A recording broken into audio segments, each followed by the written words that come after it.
Hello everyone, welcome to our YouTube channel chemistry with अस।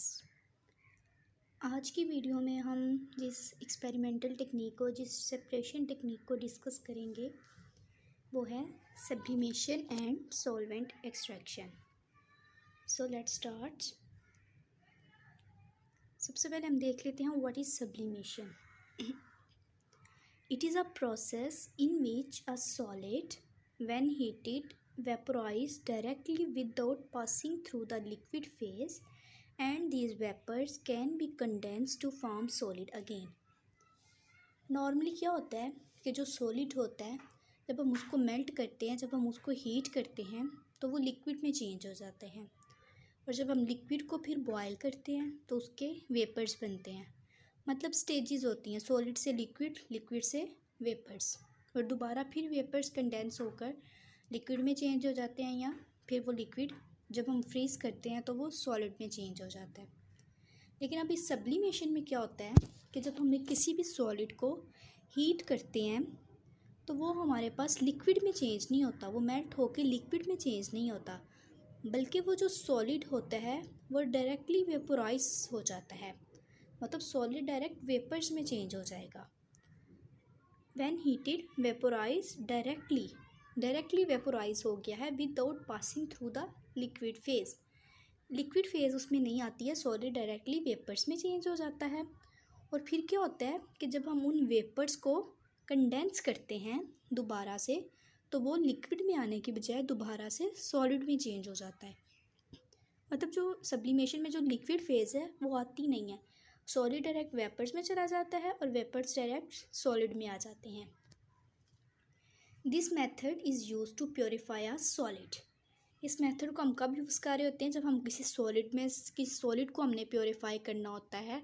मतलब उस solid में से हमने इम्प्योरिटीज़ को निकाल कर कोई प्रोडक्ट जो होती है वो प्योर फॉर्म में और सॉलिड की फॉर्म में हमने हासिल करनी होती है, तब हम सब्लिमेशन का प्रोसेस यूज़ करते हैं।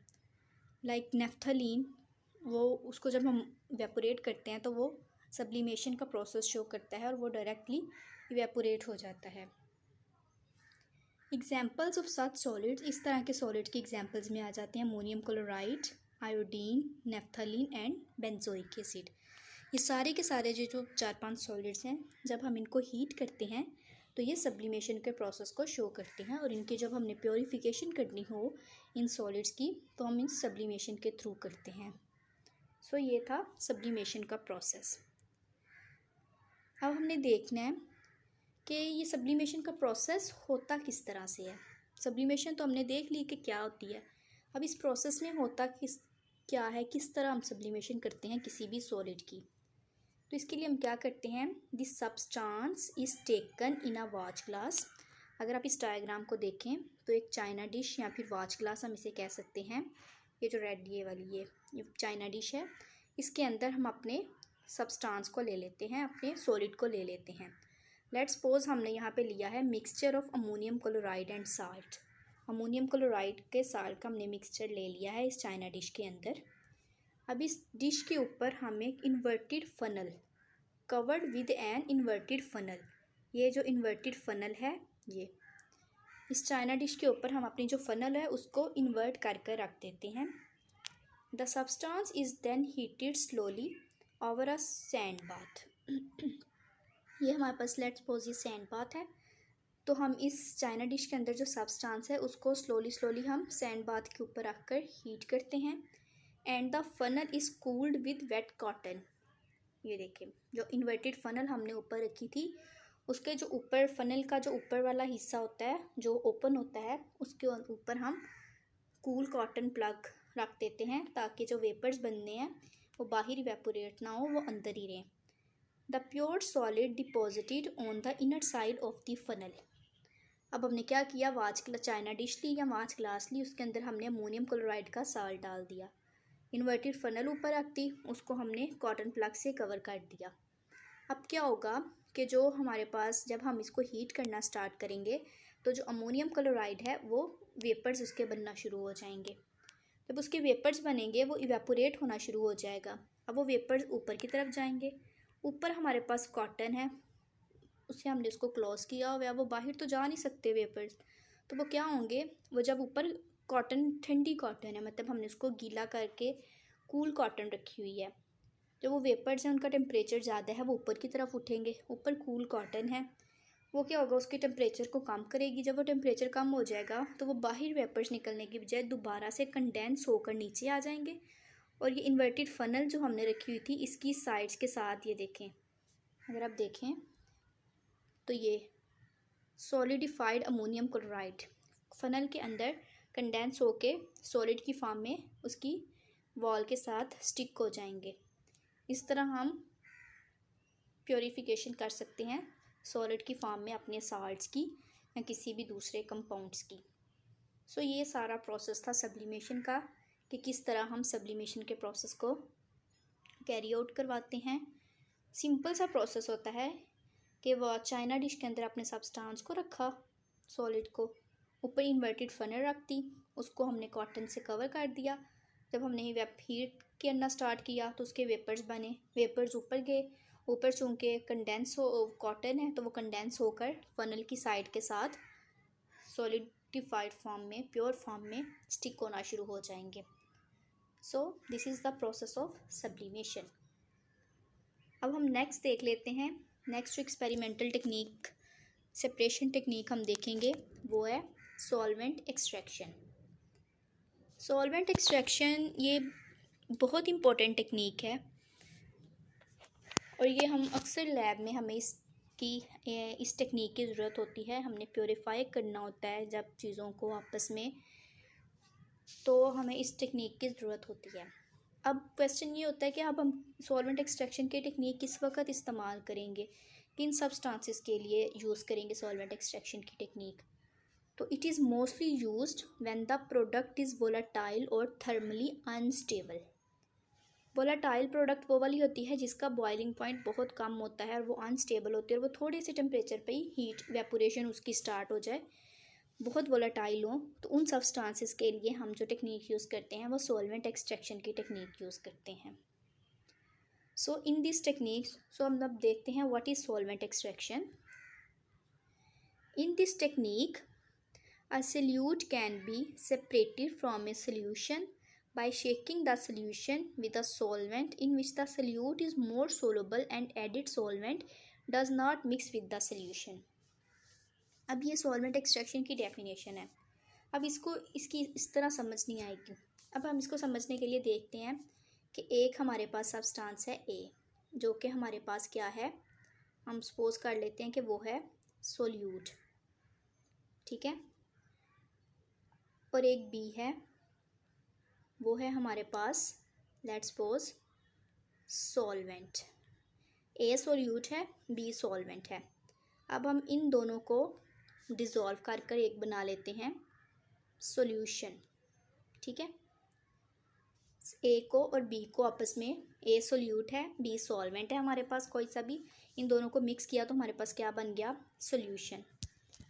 अब हम क्या है कि जो ए था वो बी के अंदर डिज़ोल्व तो हो गया है, लेकिन वो इतना ज़्यादा हैप्पीली डिज़ोल्व नहीं हुआ, इतना ज़्यादा डिज़ोल्व नहीं हुआ बी के अंदर। सॉल्वेंट के अंदर जो हमारा सोल्यूट था वो सॉल्वेंट के अंदर थोड़ा सा डिज़ोल्व हुआ है, ज़्यादा डिज़ोल्व नहीं हुआ।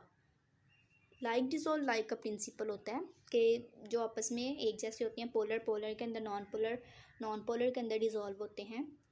तो लेट्स सपोज हमारे पास जो सोल्यूट था वो इस तरह का कि वो सॉल्वेंट के अंदर डिज़ोल्व तो हुआ लेकिन वो कम्प्लीटली डिज़ोल्व नहीं हुआ।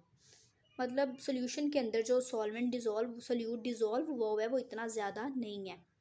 अब हम क्या करेंगे कि एक नया सॉल्वेंट सी भी क्या है हमारे पास, एक न्यू सॉल्वेंट, एक बी सॉल्वेंट था, एक हमने नया सॉल्वेंट लिया सी, वो अपने सोल्यूशन के अंदर हम डालना स्टार्ट कर देंगे।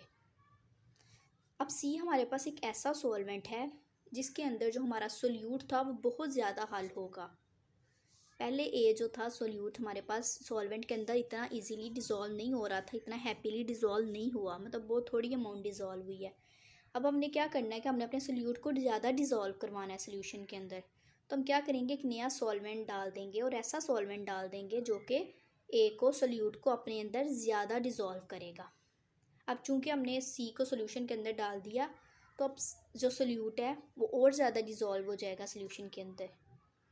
अब हम इसके अगर डेफिनेशन को देखें, in this technique a solute can be separated from a solution, कि एक सोल्यूशन बना हुआ है जिसके अंदर हमारे पास सोल्यूट डिज़ोल्व हुआ है। अब उस सोल्यूट को हमने सेपरेट करना है सोल्यूशन में से। किस तरह हम सेपरेट करेंगे?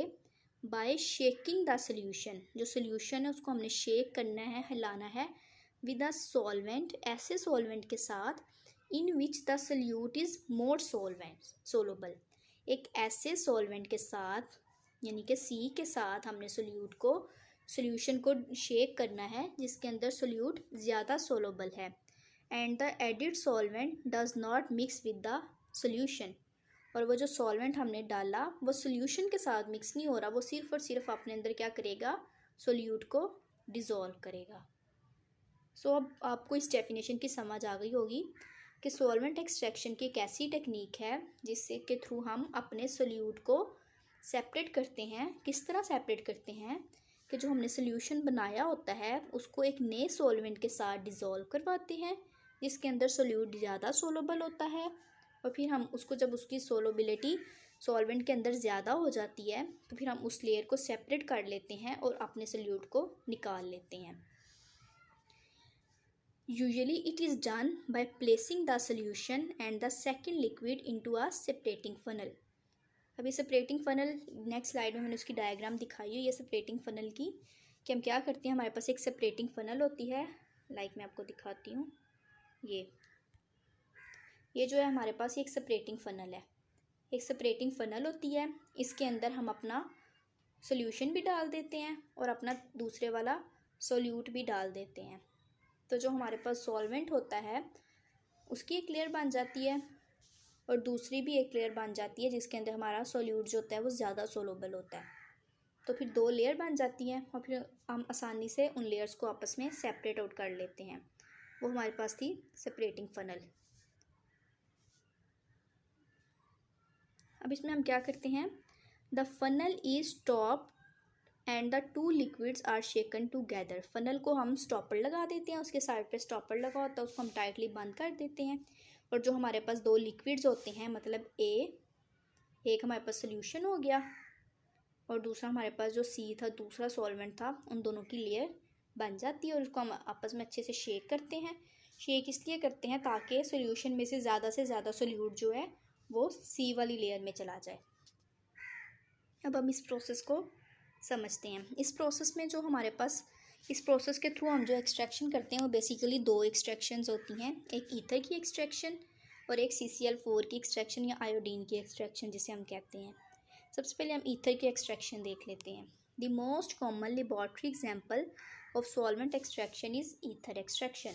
जो लेबॉर्ट्री में ज़्यादा से कॉमनली यूज़ होती है एक्सट्रैक्शन, सॉल्वेंट एक्सट्रैक्शन, जिस मकसद के लिए ज़्यादा यूज़ होती है वो ईथर की एक्सट्रैक्शन होती है। अब हमारे पास क्या है?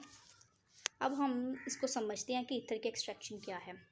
सपोज कर लें कि हमारे पास है वाटर हमारे पास क्या है? एक सॉल्वेंट है, ठीक है। कौन सा सॉल्वेंट है? पोलर सॉल्वेंट है। वाटर हमारे पास कौन सा सॉल्वेंट है? एक पोलर सॉल्वेंट है। ईथर जो है हमारे पास, ईथर ये हमारे पास नॉन पोलर है। ईथर नॉन पोलर होती है और वाटर जो होता है ये पोलर सॉल्वेंट है। अब हमारे पास क्या होगा कि हमने वाटर और ईथर को आपस में मिक्स किया। अब जाहिर है एक पोलर है एक नॉन पोलर है, वो दोनों आपस में मिक्स तो होंगे नहीं, लेकिन फिर भी बहुत थोड़ी सी अमाउंट जो होगी ईथर की वो पानी के अंदर डिज़ोल्व हो जाएगी, बहुत थोड़ी सी अमाउंट। अब बहुत थोड़ी सी अमाउंट डिज़ोल्व होगी। अब हमने क्या करना है कि हमने ईथर को ज़्यादा डिज़ोल्व करवाना है। उसके लिए हम क्या करेंगे? एक तीसरी लेयर ऐड कर देंगे जो कि ऑर्गेनिक लेयर होगी। एक तीसरा सोल्यूट, लेट्स सपोज सी, हमने ऐड कर दिया उस फनल के अंदर। अब क्या है कि वाटर और ईथर की एक लेयर बनी हुई थी, अब ईथर वाटर के अंदर कम डिज़ोल्व था। अब जब हमने अपना सी सॉल्वेंट ऐड किया, एक नया सॉल्वेंट ऐड किया, तो ईथर फ़ौरन से वाटर फेज़ को छोड़कर इस लेयर में आना शुरू हो जाएगा, सी वाली लेयर में आना शुरू हो जाएगा। ये हमारे पास एक्वस लेयर बन गई थी वाटर वाली, और ये जो सी वाली होगी ये हमारे पास ऑर्गेनिक लेयर बन गई। अब क्या होगा कि ईथर एक्वस लेयर को छोड़कर ऑर्गेनिक लेयर में आना शुरू हो जाएगा, क्योंकि ईथर इस सी वाले सॉल्वेंट में वाटर वाले सॉल्वेंट्स की निस्बत सी वाले सॉल्वेंट में ज़्यादा सोलबल है। जब ईथर सी वाली लेयर में आना शुरू हो जाएगा तो दो लेयर्स हमारे पास बन जाएंगी, एक एक्वस लेयर और एक ऑर्गेनिक लेयर। और ईथर ज़्यादा किस में होगा, डिज़ोल्व ऑर्गेनिक लेयर में। फिर बाद में हम इस एक्वस लेयर को रिमूव करके ऑर्गेनिक लेयर बच जाएगी हमारे पास सिर्फ। अब उस ऑर्गेनिक लेयर को जब हम उसमें से इवेपोरेशन करवा देंगे अपने सॉल्वेंट की, और प्योर ईथर हमारे पास आ जाएगा। अब हम इसको पढ़ते हैं। In this organic synthesis, the aqueous solution containing the organic product is shaken up with ether in a separating funnel and allowed to separate। मतलब एक ऑर्गेनिक लेयर के अंदर हम ईथर को डिज़ोल्व करवाते हैं सेपरेटिंग फनल के अंदर, फिर हम उसको सेपरेट कर लेते हैं। इनऑर्गेनिक इम्प्योरिटीज़ जो होती हैं वो एक्वस फेज़ में रह जाती हैं, जबकि ऑर्गेनिक कंपाउंड यानी कि ईथर जो है वो हमारे पास ईथर लेयर में चला जाता है। This ether layer is separate out and organic product is obtained by evaporating the ether. अब हम इसको इस डायग्राम में देखते हैं, इस सारे स्टेप को। अब हमने क्या किया कि हमारे पास एक एक्वस लेयर है, हमारे पास ये वाटर है, हमारे पास एक्वस मतलब वाटर है हमारे पास। हम ऊपर से हमने क्या किया, ईथर को ऐड करना शुरू कर दिया, और हमने क्या किया कि एक सोल्यूशन बना लिया। ये एक हमने एक सोल्यूशन बना लिया। नीचे हमारे पास एक्वस लेयर यानी वाटर था, और ऊपर हमारे पास क्या थी, ईथर की लेयर आ गई। क्योंकि जो ईथर होता है, जैसे मैंने पहले बताया है कि वो नॉन पोलर है और वाटर जो है वो पोलर है, तो ये आपस में डिज़ोल्व तो होंगे नहीं। तो हमारे पास ऊपर ईथर आ गया, नीचे एक्वस पानी हो गया। अब हम इसको अच्छे से आपस में शेक करेंगे कि जितना थोड़ा बहुत जो ईथर है वो डिज़ोल्व होगा पानी के अंदर। जब हम इसको शेक करेंगे, नीचे हमारे पास एक्वस लेयर है, ऊपर ईथर की लेयर है। ये जो स्टॉपर है ये वाला, ये इस स्टॉपर को हम खोलेंगे, नीचे से जो एक्वस लेयर है वो अलग हो जाएगी और ईथर वाली लेयर अलग हो जाएगी।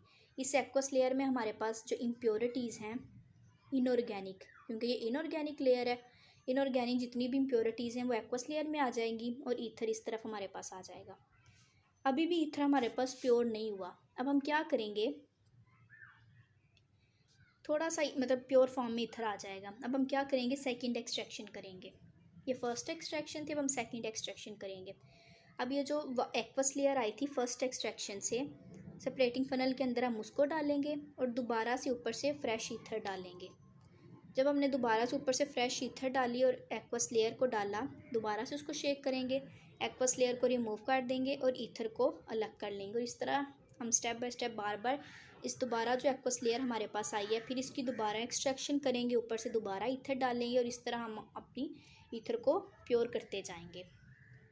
यहाँ जो एक लाइन लिखी हुई है, small amount of ether with repeated extractions are more efficient. ये क्वेश्चन अक्सर पेपर में पूछा जाता है कि why repeated extractions are efficient than single extraction. कि अगर हम ऐसे करें कि एक ही दफ़ा ज़्यादा सारी अमाउंट ईथर के ऊपर से डाल दें और एक ही दफ़ा बस एक्सट्रैक्शन करें, तो इससे हमारे पास ज़्यादा प्योर फॉर्म में एक्सट्रैक्शन नहीं होगी। जब भी हमने सॉल्वेंट एक्सट्रैक्शन करनी, हम थोड़ी थोड़ी अमाउंट अपने सॉल्वेंट की डालते हैं, सोल्यूट की डालते हैं, उसको डिज़ोल्व करते हैं और स्मॉल अमाउंट ऑफ लेकर हम उसकी बार बार एक्सट्रैक्शन करते हैं, ताकि हमारे पास लार्ज अमाउंट ऑफ ईथर या कोई और प्रोडक्ट जिसे हम प्योरीफाई करवा रहे हैं उसकी लार्ज अमाउंट हमारे पास हासिल हो जाए। ये हमारे पास हो गई ईथर की एक्सट्रैक्शन। अब सॉल्वेंट एक्सट्रैक्शन में एक हमारे पास क्वेश्चन ये भी पूछा जाता है, व्हाट इज़ डिस्ट्रीब्यूशन लॉ और पार्टीशन लॉ। अब हमें पता है कि सॉल्वेंट एक्सट्रैक्शन जो है वो इक्विलिब्रियम प्रोसेस है। इक्विलिब्रियम प्रोसेस का क्या मतलब है कि एक स्टेज आती है जब इक्विलिब्रियम एग्जिस्ट हो जाता है। इक्विलिब्रियम एग्जिस्ट हो जाने का क्या मतलब है कि जो सोल्यूट है वो अपने आप को सॉल्वेंट के अंदर डिज़ोल्व कर लेता है, मतलब जितना डिज़ोल्व हुआ है उतना ही हम उसको एक्सट्रैक्ट कर रहे हैं, उतना डिज़ोल्व हो रहा है उतना ही एक्सट्रैक्ट कर रहे हैं, मतलब एक इक्विलिब्रियम की प्रोसेस इस्टेब्लिश हो गया है। तो उस वक्त तो उस लॉ को हम कहते हैं डिस्ट्रीब्यूशन लॉ और पार्टीशन लॉ। अब इसके लॉ के मुताबिक क्या है, a solute distribute itself into two immiscible liquids in a constant ratio of concentrations irrespective of the amount of solute added. अभी डिस्ट्रीब्यूशन लॉ का हमारे पास क्या मतलब है कि जो सोल्यूट है वो अपने आप को जो दोनों सॉल्वेंट हैं उनके अंदर दोनों सॉल्वेंट के अंदर डिज़ोल्व करता है अपने आप को एक कांस्टेंट रेशो के अंदर। अब इस कांस्टेंट रेशो का क्या मतलब है कि जितना हमारे पास एक्वस एक लेयर है, हमारे पास जब एक्वस लेयर है इसके अंदर जितना सल्यूट है, लेट्स सपोज अब हम ना एक देखते हैं इसकी CCl4 के एक्सट्रैक्शन में, मैं आपको समझाती हूँ इस बात का क्या मतलब है। अब हमारे पास एक है एक्वस लेयर। एक्वस लेयर में हम सपोज कर लें कि जो हमारा सोल्यूट है वो है 50 ग्राम।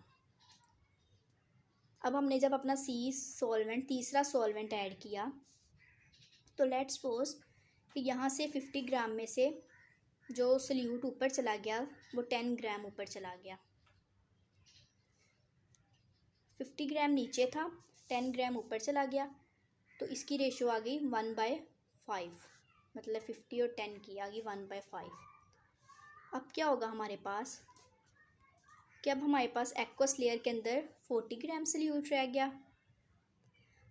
अब हमने मज़ीद सीड डाला। अब क्या होगा कि अब यहाँ से जो सोल्यूट ऊपर जाएगा वो 8 ग्राम ऊपर गया। अब भी जो हमारे पास रेशियो आई वो 1/5 आई।